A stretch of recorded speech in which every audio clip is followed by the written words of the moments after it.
Speak English anyway, a place where confidence matters more than perfection, and every voice deserves to be heard. Hey, people. I'm Linda.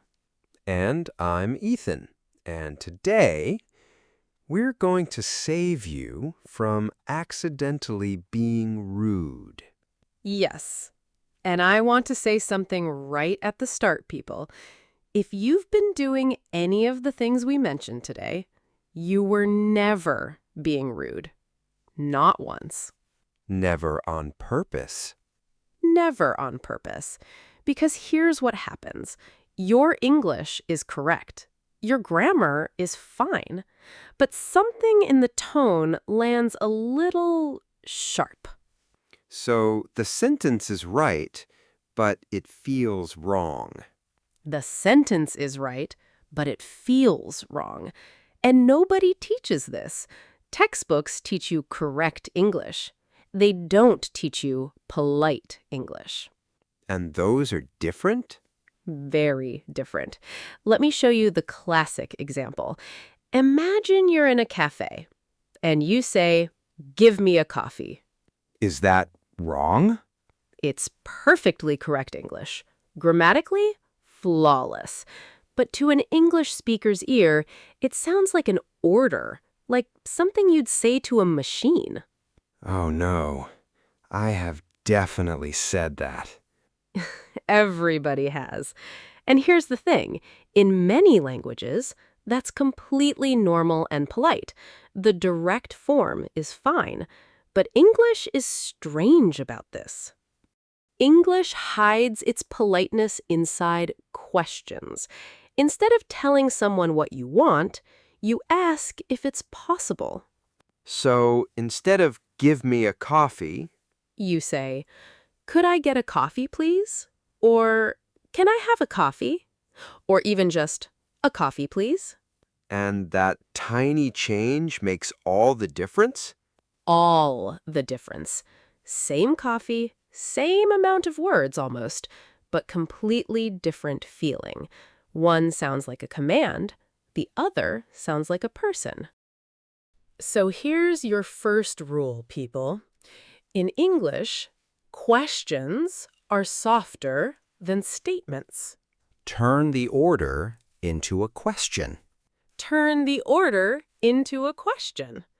And there are magic words that do this instantly. Could, would, can, and of course, please. Is there a difference between can and could? Ooh, good question. They're both fine, but could is a little softer, a little more polite. Can I have is friendly and casual. Could I have is slightly more gentle. So with a stranger, I'd use could. With a stranger, could is lovely. With a friend, can is perfect. Both work. Neither is wrong. Okay, give me more examples. Let's do a few. Instead of open the window, say, "Could you open the window, please?" Instead of tell me the price. Say, "Could you tell me the price?" Or even softer, "Do you know how much this is?" Oh, that one's very gentle. Very gentle. And here's another everyday one. Instead of, "I want the chicken," say, "I'll have the chicken, please." Or, "Could I get the chicken?" Wait, I want sounds rude. A little bit, yes. I want is very direct in English. It's the language of small children. I want that toy. Oh no. So we soften it. I'd like the chicken, please. I'd like is the polite adult version of I want. I'd like. That's short for I would like? Exactly. And would is doing all the softening work. I want is a demand. I would like is a wish. And English much prefers wishes. So English is basically pretending to be less certain than it is. That's exactly what it's doing. English politeness is a beautiful little performance. We pretend we're not sure. We pretend it might be difficult. We pretend we're asking a favor. Even when ordering a sandwich? Even when ordering a sandwich. I was wondering if I could possibly get a sandwich, which is ridiculous. It's a sandwich shop. Of course you can. But it sounds so nice. It sounds lovely, and that's the point. The softness isn't about the sandwich. It's about showing respect for the person. So the extra words are a kind of gift. Oh, that's a beautiful way to say it. The extra words are a gift. They're saying, I see you as a person, not as a machine that brings me coffee. I really like that. Okay, here's another big one, and this one surprises people. The word no. Is no rude? By itself, it can be a bit sharp. Someone offers you something, and you just say, no. That does sound cold. A little cold. So English adds cushions around it. No, thank you. No, I'm okay, thanks. I'm all right, thank you. So no almost never travels alone. No almost never travels alone. It always brings a friend. Usually, thank you. No, thank you. That's easy to remember. Very easy. And the same for yes, actually. Yes, please is much warmer than just yes. So please and thank you are the cushions. Please and thank you are the cushions. They soften everything they touch. Now, let me show you one that catches so many learners. Disagreeing. Oh, how do you disagree politely? Well, here's what feels natural to say. Someone gives an opinion, and you say, no, you're wrong. Ooh. Yeah, correct English. Very cold. So instead, English softens it, almost apologetically. What do you say instead? Warmly, I see what you mean, but I'm not sure I agree. That's a good point, but I think, I'd say it's more like, So you agree a little before you disagree. you agree a little first.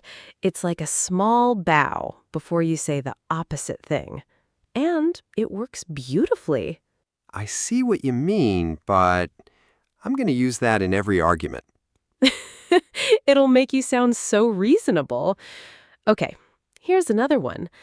Asking about price or money. Is that sensitive? A little. How much money do you make is very direct and often uncomfortable. But even in a shop, how much alone can sound abrupt. So what's better? How much is this? Or could you tell me how much this is? Or even, sorry, how much was that? Why, sorry, you didn't do anything. Now you've found one of the strangest things about English. English speakers say sorry constantly. For nothing. For nothing? For absolutely nothing. Sorry, could I just... Sorry, do you know what time it is? Sorry, is the seat taken? So sorry isn't always an apology. Often it's just a soft knock on the door. It means, excuse me, I'm about to interrupt you gently. A soft knock on the door. And excuse me does the same job. Both are little signals that say, I'm being considerate of you. When would I use excuse me instead? Excuse me is great for getting attention, calling a waiter, stopping a stranger to ask something, or moving past someone in a crowd. And sorry? Sorry is a bit softer and more apologetic. But honestly, in Britain especially, they're almost interchangeable. People say both all day long. So the safest strategy is just to sprinkle them everywhere. Honestly, yes. You will basically never be too polite in English. There's no such thing as too many pleases. Good. That takes the pressure off. Okay, here's one more common one.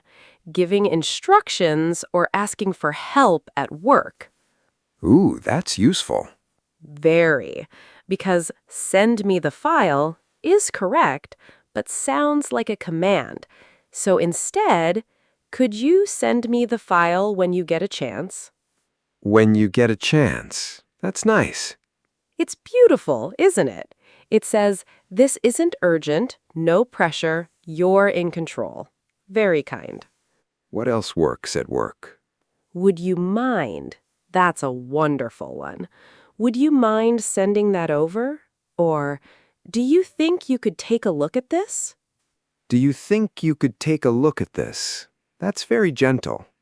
Extremely gentle. And notice, all these phrases are longer.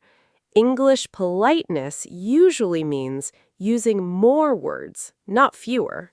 So being polite is just being wordy. Being polite is being wordy. The longer the sentence, the softer it usually lands. Okay, but here's my worry. What if I forget? What if I'm nervous and it comes out direct and someone thinks I'm rude? That's such an important question. And here's the honest, reassuring answer. People almost always understand. They do? They really do. When someone hears an accent or hears that you're a learner, their brain automatically becomes more generous. They don't think, how rude. They think, they're still learning. So the accent actually protects me a little. Your accent is like a little note that says, please be kind. I'm doing my best in a second language. And most people are. That's reassuring. So please, don't be afraid to speak. Don't stay silent because you're worried about the perfect polite form. A direct sentence said warmly, with a smile, almost never offends anyone. Ah, so tone matters too. Tone matters enormously. Honestly, maybe more than the words. You can say, give me a coffee, with a big, warm smile, and people will smile back. And you can say, could you possibly, in a cold voice, and it sounds awful. Exactly. The politest sentence in the world, said coldly, is still cold. And a simple sentence, said warmly, is lovely. So warmth beats grammar. Warmth beats grammar. Every single time. So, if you only remember one thing today, let it be that. Smile. Be warm. The words will follow. The words will follow, and they'll get easier and more natural the more you use them. So, let me gather everything, people. Here are your polite tools. Number 1, turn orders into questions. Could I? Can I? Would you? Not give me a coffee, but could I get a coffee, please? Perfect. Number 2, swap I want for I'd like. I'd like the chicken, please. I want is for children. I'd like is for adults. Beautifully put. Number 3, never let no travel alone. No, thank you. No, I'm okay, thanks. And yes, please, instead of just yes. Yes.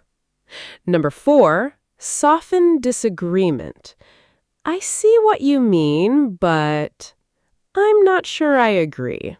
Agree a little before disagreeing. Brightly. Number 5, use sorry and excuse me as little knocks on the door, not as apologies, just as gentle openings. Sorry, could I just... Exactly that. And number 6, at work, when you get a chance, would you mind? Do you think you could? All longer, all softer. All longer, all softer. And here's the deepest thing I want to leave you with. All of this is not really about grammar rules. What's it really about? It's about showing people that you see them. Every please, every could you, every thank you is a tiny way of saying, you matter to me. Oh, that's lovely. And that's a thing you already know how to do because you're already a kind person. You were never rude. You just didn't have the English words yet to show the kindness that was always there. The kindness was always there. The kindness was always there. Now you just have the words for it. So go and be warm out loud, people. Take a breath. You were never the problem. You were never the problem. Just add a please and a smile, and you're golden. Take care of your English and take care of your heart. This is Ethan, and you've been listening to Speak English Anyway. And sorry, not for anything, just sorry. It's very English. See you next time.